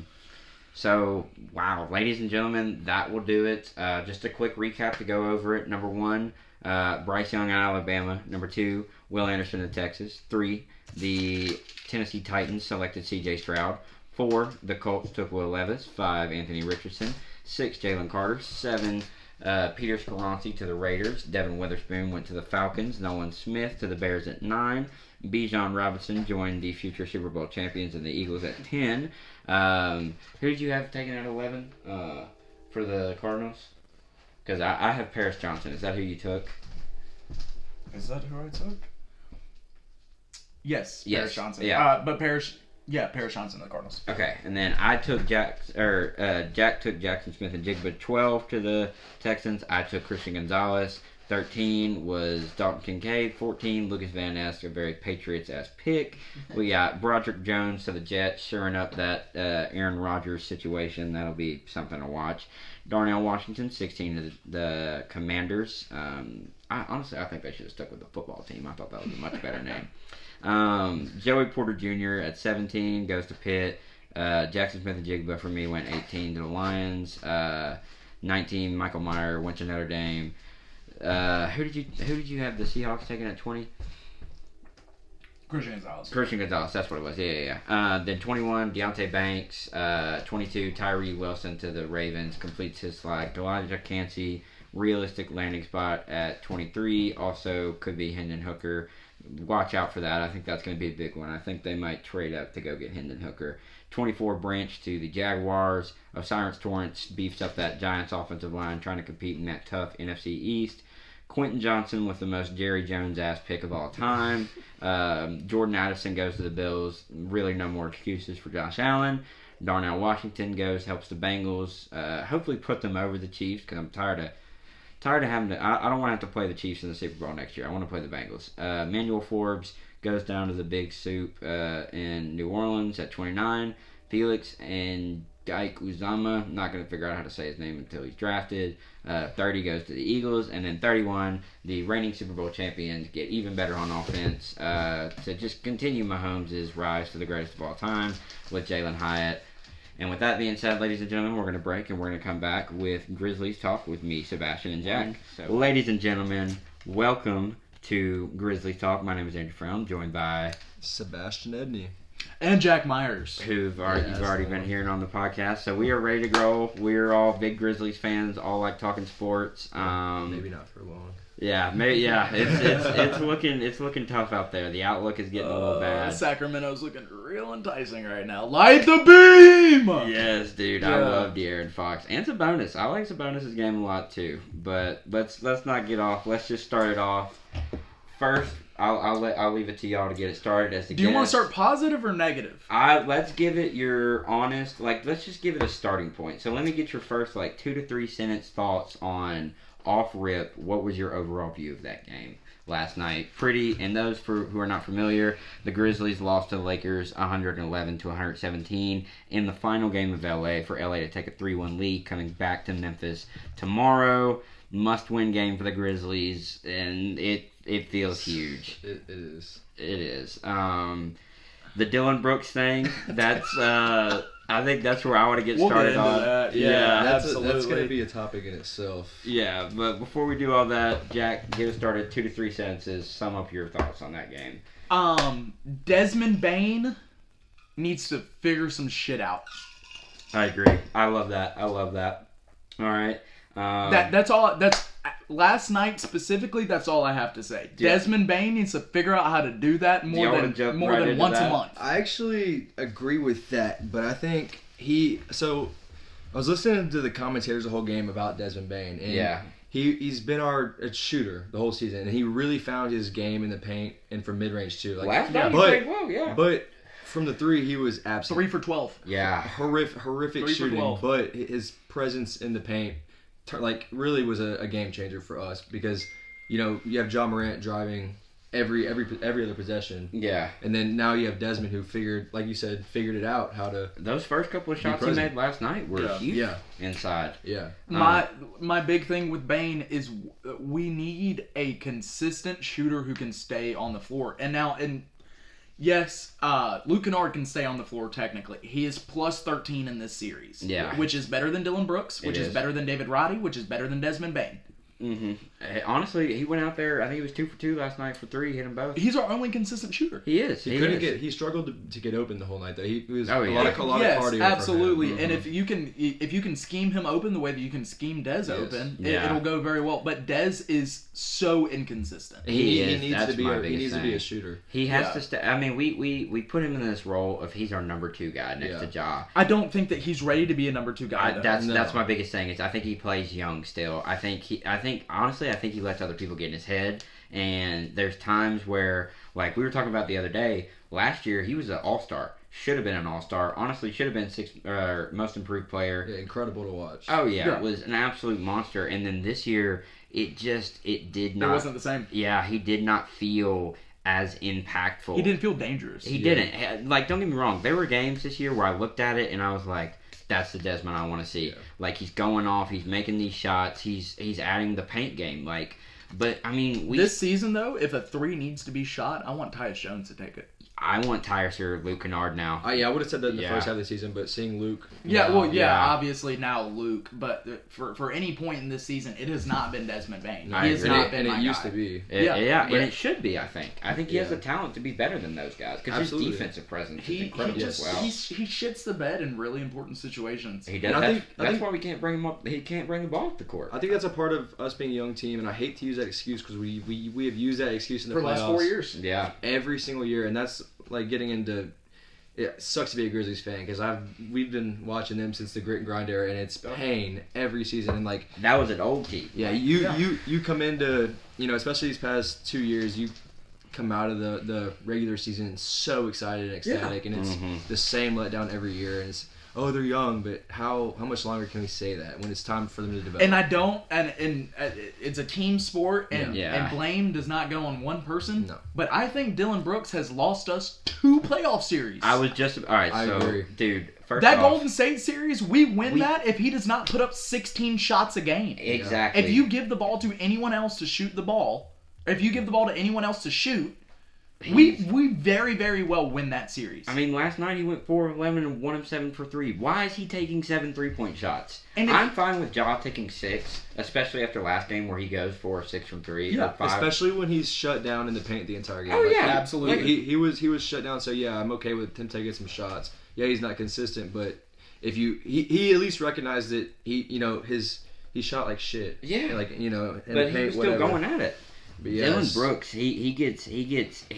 I think he overcompensates so much with that shit talking that it gets away from him. His emotions get out of control. It does. And he, you can just feel, Desmond Bane took 30 shots last night. Why is Jaren Jackson only taking 15? Why is Xavier Tillman not even taking 10 shots? Like, Dylan Brooks, those 11 shots, he needs to be the one taking 9 shots. Like, give those 2 to Xavier Tillman. He's taking those shots with more than 10 seconds left on the shot clock. Oh, yeah, he's rushing into unnecessary them. Shots. Yes. Absolutely. And we had that, speaking of that, I really felt how young our team was in overtime. Yeah, especially the first possessions felt so forced and like rushed it. You could tell they had ugly, so much anxiety, and that's when LeBron, because LeBron literally told everybody, he was like, slow down. Like, he got them set. We're getting to so many of the points that I have on these sticky notes. Well, dude, let's just run it. Let's start with Dylan Brooks. Yeah, I think this is the most controversial topic, so we can run it. Dylan Brooks single-handedly locked in the entire Lakers roster. They are locked in, and it's Dylan Brooks' fault. I agree. I mean, I think he's trying to be what Draymond Green is, but he's not as good. I think Draymond is so good. Because, and I hate it, because I really don't like Draymond. But Draymond is the ultimate team guy, in my opinion. Yeah. Because, yes, he talks shit, and he does the dirty shit, like Sabonis or whatever. Yeah. But that dirty shit feels impactful, and it sets a tone. He doesn't take 16 shots a game. Exactly. He knows his role. Yeah. Yes, Dylan Brooks thinks he is better than he is, and he tries to. Honestly, it feels like Dylan Brooks wants to be a big three with John Desmond. Mm-hmm. He almost feels left out. Exactly, and I think he really tries to do too much to kind of say, I'm worth being in the starting lineup. And honestly, I wouldn't be mad if Dylan Brooks came off the bench. I think that would be a better situation for us all around. I would love to see fucking Luke Kennard get slid in. Well, because our bench has been abysmal in the playoffs. It has. And that was our strength. Regular season, we have one of the best benches in the league. Yeah, exactly. Well, Clark and Adams being out, it's our size 100%, is just... But I think it also falls to blame on Taylor Jenkins. And he's been catching a lot of heat recently, but it's completely warranted. It is. He has no voice on that team. He has no control over those players. And it sucks because he is a good coach. Do you really mean to tell me that you have no control over Dylan Brooks taking 15 shots a game? Yep. That's what I'm saying. There is the reason we have the phrase green light is because there are players who genuinely they get to just say fuck the coach. Kevin Durant, Kawhi Leonard, Steph Curry, LeBron. You have those players, and Dylan Brooks is not even sniffing the fart. Well, he's from one of those players. Trying to sniff LeBron's balls. He was clearly trying to get away with it. Going back to the talk about having Dylan Brooks come off the bench and Taylor Jenkins have an impact in that, I think it's a thing like we were saying how Draymond knows his role, and he's, not the best offensively. If Dylan Brooks could recognize that and accept that, he would be a great asset because he's a beast on defense. He is. On the back end of the court, he's there. Yeah, he has the foul trouble sometimes, but that's not as bad as Jaren. No, that's another one of my points. And he's and like we were saying about his emotions, that affects his offensive side of the game negatively, but his defense, he's a dog. It makes it better. Until he starts pushing cameramen. Yes. So if he could take a step back and be like, okay, I don't have to be that offensive guy. Because we have plenty of studs on the team that have that potential. If he took a step back and let them, develop, like, feed Tillman more. Yeah. Let Bane figure his shit out. We have so many assets on the team, and he's trying to do too much. That's what I'm saying. I think Tillman deserves those shots that, you can take away. Just switch the shots, honestly. Yeah. I would be fine if Dylan Brooks took 9 shots. Yeah. I really would. But those 2 shots, they mattered so much. Absolutely. Because those are 2 threes that he didn't have to take. Those are shots that he did not have to force. And we wouldn't have been in overtime. Exactly. And I think you say, when you say humble, that sticks out to me because I think that's what helped Ja get ready for the playoffs is when he came back, he came off the bench and he recognized, and he was able to put his pride, as one of the best in the NBA, was able to put his pride aside and say, hey, we are playing so good right now without me. I can't mess this up. Let it ride. Yeah, let it ride. And then when it came time for him to naturally work his way back in, he did that. I think that's a situation that we should see Dylan Brooks try. Because let's be honest, he's not on this team next year. He's a free agent. He's not coming back. At this point, with Taylor Jenkins, I'm not quite sure. Yeah, I would rather just see him next game. Don't put him out there to start, And honestly, I think that helps the Lakers too, because you're right. And honestly, I felt the same way. Whenever you come at the guy who literally just broke the all-time scoring record at 40 years Those old. dudes are riding for him. Those Austin Lakers players are riding for LeBron. Oh my God, dude! Yeah. They're there because of LeBron. LeBron is the head coach, GM, and player. GM? He brought those guys there. As much as I hate him, it's true. Yeah, like he's been running things. He built that team. Darvin Ham is the figurehead, but let's be honest. When it comes down to calling plays, if LeBron wants to run this, it's getting ran. And Ham is honestly probably outmatched intellectually. Yep. It's hard to argue with the guy who's going to end up top 5 in almost every category. And who's not going to say, "Oh, I want to go play with LeBron James"? That's like what you said. He built the team. Who's not going to want to have that opportunity? Might very well have Kyrie on the roster next year. Yeah, you're going to go have a chance to go win a ring if you play with LeBron. Absolutely. And there's, if you know your role. Exactly. Cook. Yes. Like Austin Reeves knows his role. Yes. And he accepted that. Like when you listen to LeBron talk about Austin Reeves, it is, he hadn't always been the greatest, but he showed up from day one. And in my mind, he didn't say it, but he said it in as many words. LeBron was like, he did what I said. He told it, like, whatever I asked him to do, he did it with the best effort. And now he is, honestly, their number 3 guy, in my opinion. It's LeBron, AD, Austin Reeves. I guess you could argue D'Lo. Nah. But I don't know. I think Reeves sets the D'Lo's tone been more. cooking, man. He was. Last night, he had a great game. Have y'all forgotten about Rui Hachimura? No, well, that's I know, and yeah. I'm so angry about it. 11.2 points per game during the regular season, There up you to go. 24.5. Yeah. But he did not play well last night. He didn't. He didn't. Honestly, he didn't play that well in game 3 either. He was there. And a big thing is his confidence. Yes. If he smiles, a killing joke smile after every single shot he makes. Yeah. If he has the confidence to do it, he is going to drill shots from mid all game. And that's what he did in game 2 and game 3. Yeah. Well, he was hitting post fadeaways on the defensive player of the year like he's done it his entire life. Yeah. And last night he did not show up, but they didn't need him to because literally D'Lo was going crazy last night. He had a rough first half. It's also pretty hard to lose a game when you drop 20 and 20. Yeah, it is. Those 20 rebounds were big. Yeah. But I can't. That's another thing I can't be mad at because, like we said, you know Brandon Clark, no Steven Adams, which Steven Adams is a rebounder. Yeah, he's the best in the game, honestly. One of the best. Let's talk about it real quick. Yeah. Before Adams goes out, Mm-hmm. the Memphis Grizzlies pick and roll offense fluctuated from 1 to 3 on the year. Yeah, and number 1 in rebounds consistently. After he dropped, we did not make it out of the bottom. We did not make it out of the bottom 10 in PNR offense. Because you can throw up a oop to him. We also dropped 8 boards per game. Yeah, because Ja can roll in that pick and roll. He's either kicking it out to Desmond or he can throw up a shot and Steven's going to get it right back to him. Back to my point. That's why Kennard is not open because the Lakers offense, they ran that same pick, the 2-man pick, right? Mm-hmm. Yeah. And who was open in the corner? He missed a few shots, but he got it going. For the Grizzlies or the Lakers? No, the Lakers. He's in the top 5 3% or whatever. Oh, was it Schroeder? Not Schroeder. Let me see. D'Angelo Russell? Austin Reeves? Schroeder? No, well, it might have been Hachimura. Is that who you're thinking of? It was somebody, but they ran this same pick play every single dude, and it was just Malik Beasley maybe. Could have been. He took 3 threes. It was a few. I mean, there was a few people that got open, but okay. And like I would watch when we take the ball back, and I was the whole game. I was like, man, why can we not get Kennard open? You know? Yeah. Like it's a perfect point. We weren't running many picks. Kick out. Yeah. And we can't because X can't give it to you. Yeah. Quite honestly. Yeah. Like as corny as that is, he's not Steven Adams. No. And I don't expect him to be either. Steven Adams has led the league in screen assists for the last 3 years. I believe it. Since he joined the I mean, Grizzlies. he's screen. I mean, he's probably you cannot He's set the a screen he's the like strongest Steven guy. Adams. Yeah. And it helps, and that's And he also led the league in offensive rebounds last year. Yeah. Didn't this year, obviously, because he sat out the last 2 months. But of the he season. was easily He was top on 5. pace. Yeah. And it's just his pace. presence because He's there's a so many veteran videos, presence. so many videos of players in the league talking about how they fear him. Yeah. Like, do y'all remember when he I forgot who it was, picked him up Houston player. Yeah. and just walked him. Yeah. Like with the straightest face, he's just like so stoic and scary. Was in it my Marcus opinion. Morris? or Markieff Moore. Was it one of the Morris brothers? No, I'm thinking of Jokic. He was just protecting his boys, man. It was It awesome. was.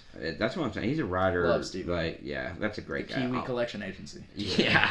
If he's here, this is such a different series. And Brandon Clark too, because our presence in the paint is just not there. Brandon Clark, Tillman Like has been Brandon doing his Clark is best. good for a 6-for-7 night from the field. That's Yeah. exactly because Yeah. it's lobs. Absolutely. Him and Ja's Yeah. lob game Showstoppers, man. Oh my god, they are crazy. Their chemistry is kind of weird. And I really, really hope that Brandon Clark can come back from this because I do Achilles tears are nothing to mess around about. And I love Brandon Clark so much. I really he just signed an extension with the team last year. Like he's a guy on our squad. Yeah. He is a Tyus Jones level guy on our squad. As long as we don't rush him back, with medicine nowadays, if we He needs to get in back talks with KD. Is what he needs to do because KD's the only athlete ever to come back and play better than he did before he tore his Achilles. That was wild. Yeah. That's never once has happened in sports history. It is true. Has had someone had better stats after tearing their Achilles. You can't walk. It's not like a. You have to relearn how to do. It was a complete rupture of his Achilles. Yeah. Yeah, he was out for almost 2 years, and then came back and outscored his all-time best season. Mm-hmm. Yeah, it's another argument that I think Kevin Durant's the best basketball player on the planet. I think he's the greatest scorer on the planet. I think he's the best basketball player on the planet. Another thing that frustrated me last night is Anthony Davis wasn't really there offensively. Mm-hmm. But on the back end of the court, I think the Lakers had how many blocks? AD had 4, 6. Vanderbilt had 3, and LeBron had 2. LeBron technically had, I guess not technically, but he had that goaltending. I believe it was like the second quarter. Yeah. I think they had 3 blocks in one possession. It was 2 or 3. Yeah, they kept on going back up on LeBron. And then they get offensive rebound after offensive rebound. Then it shows with LeBron's 20. Schroeder had 2 blocks. I'm looking at it now. And they were just shutting us down. I mean, speaking of inconsistencies, we can talk about Anthony Davis. Yes, it's an ugly night. Oh my god, it was, and he's the softest guy. He got packed by John Conchar twice in one game. He did. We don't even play Conchar. Can we talk about John Conchar? Yeah. Why are we not playing John Conchar? Because I'm gonna get real pissed off. Oh, I am too. I am. Yeah. I don't know why David Roddy and John Conchar are not getting more minutes. I agree. I don't. Desmond Bain. Wait, you're a believer? I'm pro Rod. What about Conchar? I don't know why they're not getting more minutes. I think Conchar. What has Conchar proved? Other than on the defensive end. I think he can run our offense. That's what we need. I think he can run our Disagree. offense.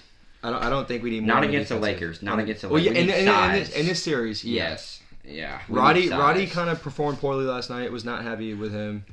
But I saw a stat. He has been the only positive defender on LeBron this series. No, he does attack like Roddy LeBron. Needs minutes on the floor. But that's what we did last night. I mean, Roddy was Roddy was on minutes. LeBron. Roddy did get 20 minutes. But another thing is his plus minus when he is not guarding LeBron is minus 26. Yeah, but it's plus 3 when he is. Well, it's because.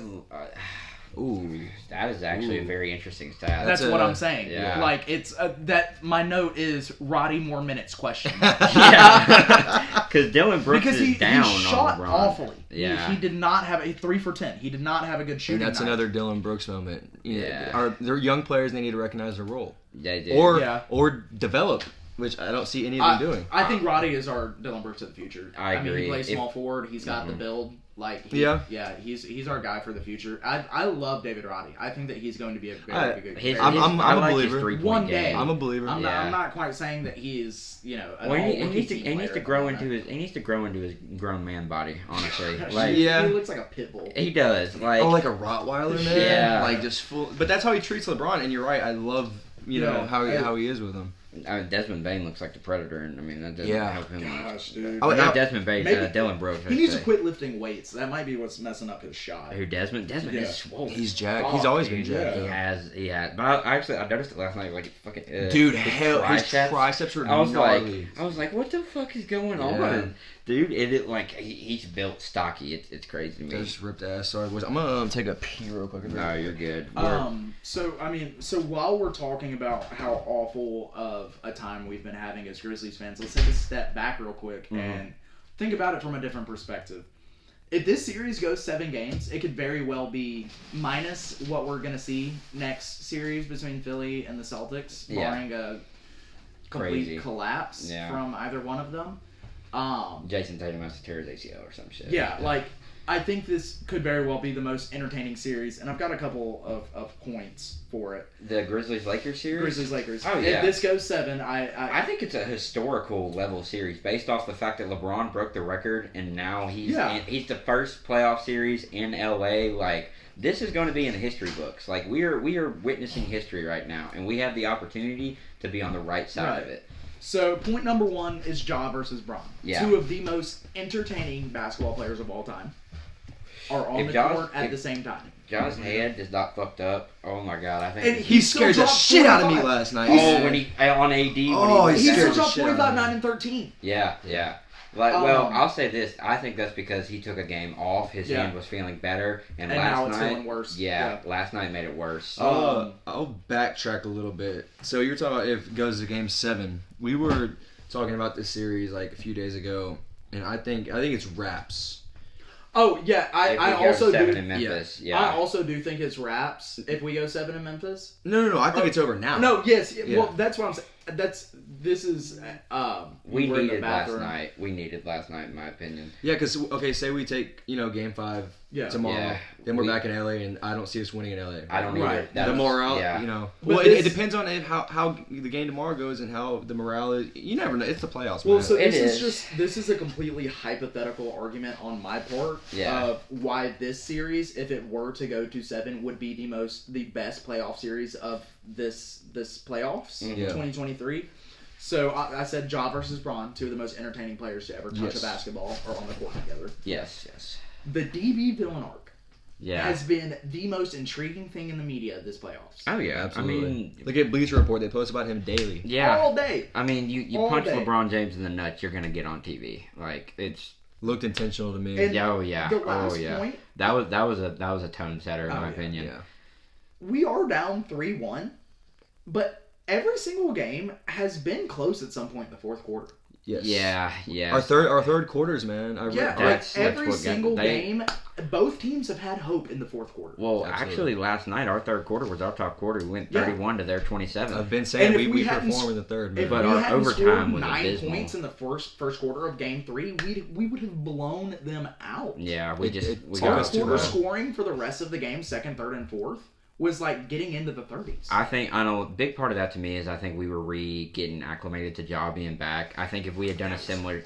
Yeah, I think... That was some of the worst basketball I've ever watched in my entire life. Yeah, but he ended up going off later that night. Yeah, I mean, they got warm. They got comfortable. Oh, yeah. I mean, it's probably one of the worst in playoff history. It was. It was the biggest, point differential. Scored, And I think another thing that plays into that is we are not a road team. We're not at all. Regular season, playoff, we're not. That's why we needed to win last night. Yes. Yeah. Like, that is one thing that I will blame on us being a young team. We're babies, dude. Yeah. We can't play in hostile environments. Especially as much as all the drama or whatever.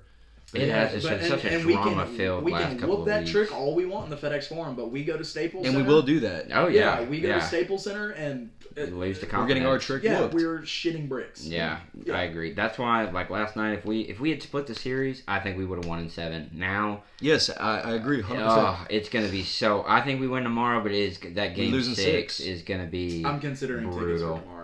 Oh, I'm considering tickets for Game 7. Like, if we get to Game 7, I'm buying tickets. Yeah, I'll be there as well. No, like, I don't care if they're nosebleeds. I'm being in that stadium. I went to Game 2, and I will say it is the most fun that I've ever had at a basketball. Grizzlies playoffs are electric. Yeah, they're great. Yeah. I went to the Western Conference Finals when we played the Spurs. I was a wee lad, obviously. I think I was like 9 years old. I was there too. Yeah, and we sat in the nosebleeds, and I remember it so vividly. Yeah, I bet. There's a certain vibe about Grizzlies playoff games. It's because it almost feels like we're not supposed to be there, in my opinion. Every single day. Like, you're sitting there, and you're like, yeah, we're here. We're talented enough to be here, but it's like... There's a chance we could do it, but even as the 2 seed, I feel like an outsider in the playoffs. Exactly. That's my mindset. Is like we're just, and again, it comes back to we're young. Like the NBA lifespan, I look at the Celtics as a team that is comparable to us, right? With Jaylen Brown and Jason Tatum. Like I love the Celtics, man. Yeah, we will. I mean, but we forget that Jason Tatum's been in the league for like 6 years now. And he feels like a young guy, but he's not. Exactly. And I think that's how we're going to be in a year or two. Yes. And I like what we're building, and I think Steven Adams is going to be our Al Horford kind of voice, that big grown voice that slows everybody down. I like that. And then Tyus Jones, That's Malcolm Brogdon, man. That's your guy that comes off the bench. Everything's running smooth. Yeah. He's a better scorer than Malcolm is. Tyus is the best backup in the league right now, in my opinion. Oh, yeah. He could start on, almost every other. I'd say, half of the teams in the playoffs right now. Yeah. Yeah, I agree. So, I think he's starting over point guard. Wow. hypothetically, say we push to Game 7 and we make it past first round. Okay? How do we deal with the Denver Nuggets? We don't. I would be honest. Without the size, we don't. Because Steven Adams is our only chance. yeah, And he won't be there. no, and like as much as I hate to say it, because I don't like the Nuggets. And I don't even know why I don't like the Nuggets. It's just one of those teams. Yeah, it's just one of those Same things. with the Clippers, man. Yeah. I hate the Clippers. Exactly. I love Kawhi Leonard. He's one of my favorite. I like basketball players of Jokic. all They're time. going to be insane next season, man. Yeah, they are. And Paul they're George, Kawhi Leonard, and a good Westbrook. Okay. dude, Westbrook in the playoffs. real Can we shit, just though? talk about that turnaround? Real shit though, Holy we've shit. been saying the exact same thing about the Clippers since 2017. This is true, but they're making moves. They're building their own stadium. They're getting away from the Lakers. Like everything about that franchise feels like they're moving in the right direction. have no. I think you just say that because you're a Lakers hater or a Clippers hater, and I used to be too with the Blake Griffin era. Hated the Clippers, okay? I did not like. But Blake I Griffin, hate I hate the Clippers because of a person. I don't hate the Clippers Okay. because of the Clippers. Okay. Fair, but it's I think that three is special, especially if Westbrook can continue to play the way he's playing now with those two healthy. Scoring's taken care of. Oh yeah, 100%. Westbrook can and keep defense. doing his thing. Exactly. Those the claw, man. And Paul George is a hell of a defender, and Westbrook Absolutely. is too. Like, I mean, he might not be the most talented guy, but like he's gonna get in your face. He's gonna give you that Dylan Brooks kind If of the energy clock is on winding defense. down though, do not have Paul George on an ISO. No, He's not that hitting guy. He's getting a game winner. hit in Yeah. his face. And Kawhi Leonard on the that's the Raptors thing. was though. Yeah, I was about to say Absolutely. you can't count out because you got to guard one of those two. I don't want Westbrook. I want Westbrook taking the ball up the court, but then he's If going the to give ball it to one of touches those two Kawhi's guys. hands in the last seconds of a game, I'm fouling him. Y'all remember Yeah. that buzzer Oh, yeah. beater on Golden State in the playoffs? What, 2 years Oh, ago? oh no, that was on Philly Oh, in the on corner Philly. where Philly, he I'm fucking- sorry. Yeah, The fadeaway? Yes, dude. Insane. One Oh of the yeah, greatest shots of all no, time. oh yeah, that no doubt. Like that's up there with the Ray Allen. Just Produced the coldest picture in basketball. Yeah. Oh, yeah. That Yeah. little Renaissance type joint. Yeah. Yeah, it was Mhm. tough. it's crazy. But I honestly, back to the Nuggets real quick. Just their size, they're just so tall all around. Michael Porter Jr. is tall as KD, kind of shoots like him. He does. He does. And Shoot he never swings the rock. No, if he it touches does his not. hands, he's shooting that bitch. Yes. Oh my god! And- And he is a bucket. And Oh, he's yeah. and he's gonna make it. He- And all he's three shooting levels. 50% from three right now. Yeah. Ooh, let's go back to threes. And also Jamal Murray, man. I think we would be fine with him, but because Jamal Murray's slaw. dude, oh my God, no, He's I not what he was love in the Jamal bubble. Murray. He's not what he 9 was in the bubble. for 42 from 3 last night. So bad. This is why we need Luke getting more minutes. Why did Luke not get more minutes? I don't man? know. That goes back to my point about Taylor Jenkins not being too great at his job at the moment. And Tyus Jones played 9 minutes and only took 2 shots. He only played 9 minutes. Yes, I mean I didn't even realize it at the time. Yeah. But like last night, I literally remember thinking, "Oh, that's weird. I haven't seen Tyus Yeah. much." Because I'm kind of curious. I'm gonna go looking back and see I what think he with the- did in the games before. While y'all, I touch think on with that. the Luke not getting his minutes thing and you saying Jenkins, not doing his job, I think he's holding on to Dylan Brooks too much and hoping that he will develop like we've been hoping for the past however long. Yeah. And I think it's time to go ahead and let that ship sail. Dylan Brooks and Desmond Bain and a first round pick for OG Anunoby. With Dylan Brooks, we don't have the rights to. He's a free agent this summer. Yeah. Desmond Bain and a first round pick. I don't say we get rid of. I don't like getting rid of Desmond. I don't I either. want I think he's coming out of his shell. Yeah. And He's him so him bad. performing, outside of just shooting last he night dropped 36. was encouraging. Yeah. No, he was a key player in last night's game. Yeah, his shooting was awful, but I think he's developing, and I think he's gonna be that centerpiece. He went 7 of 7 from the free throw line. Like Yeah, he's our technical guy. And our free throws were fantastic last Yeah. night too. And we're the worst free throw shooting. Well, I mean, We shot team in the league. 85% last night, Yeah. and they shot 80%. But it felt like our 85 was more. I'm But be honest. but you're Yeah. used to not seeing the Grizzlies make free throws. And Exactly. that's partially Steven Adams too. Steven Adams doesn't make free throws. Yeah, and he gets fouled a lot. But Yeah. that's another thing. We don't have Steven Adams. We don't have a guy that makes. All right. So last night while we were watching the game, I was watching the game with some people, and we were tracking fouls. because without Steven Adams, there's not a lot of guys on the Grizzlies that are drawing fouls. Other than Ja and when Desmond's cutting. Like, Xavier Tillman... Maybe Jaren on his little cut to the left. But in order for Ja to Maybe. draw those fouls, he's risking an injury His every life, possession. Bro, Exactly. Jesus. And, like, Jaren only shot 5 last night, made 4, so that's great. Xavier Tillman only got fouled once. He only went to the free throw line once. Dylan Brooks only went to the free throw line once. Ja went twice, only made half of those.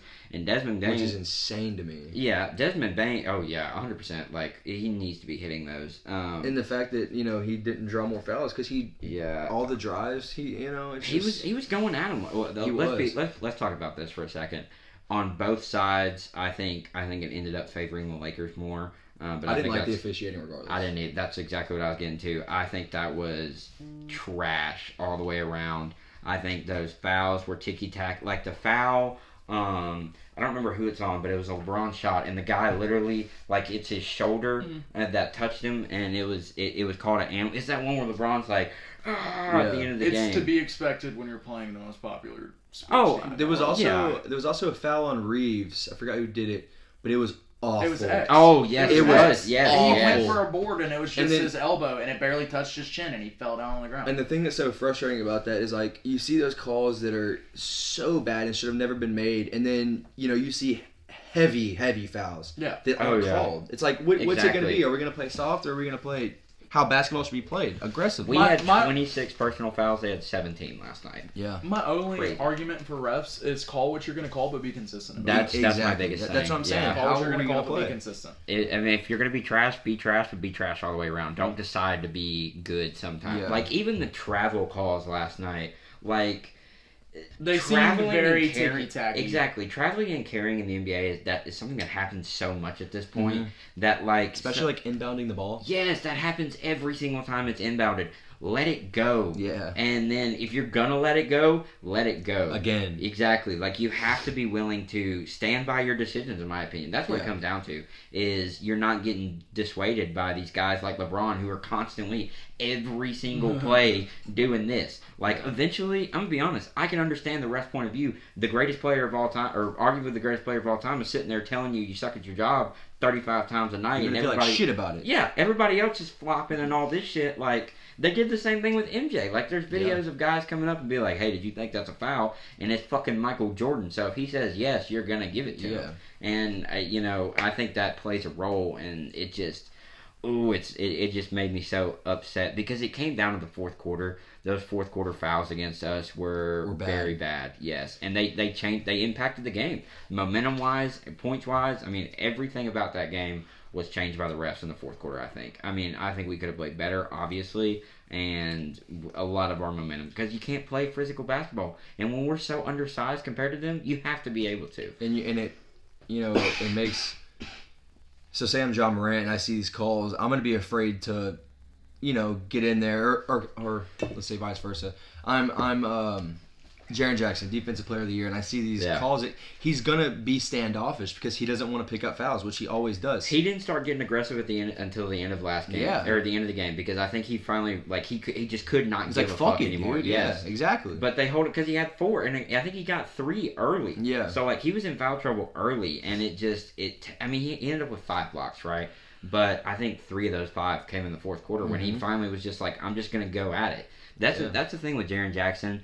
That's why I like Ja being back in the lineup, and also I don't, because I think Jaren Jackson is so uber talented that he can carry a team, but he does not have that killer mindset at all. No, he is soft. Yes, and I think I don't think he's AD level soft, but nobody's AD level soft. Yeah, he's like, he does not come with that juice that you need to lead a team and to close out. The energy. Yeah, and it's like going back to the AD level soft.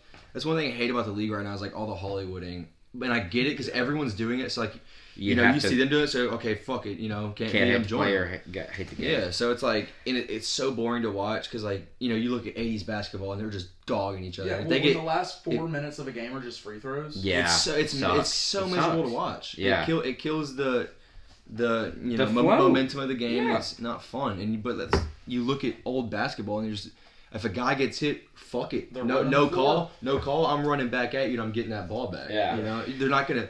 Literally Draymond Green. Yes. Like, if he gets knocked down on the ground, he's just gonna sprint you down on the court. And like they're giving up should. points. They're giving up points. Like look at them. You know the Lakers last night crying about no call, and your team's on the other side of the court with a 4-5 matchup, and we weren't taking bullshit. advantage. No, that's another thing, dude. First off, did y'all see how many times Dennis Schroeder and AD got hit in the nuts last night? Yeah, it was hilarious. Yeah, which I found so comical. I was dying.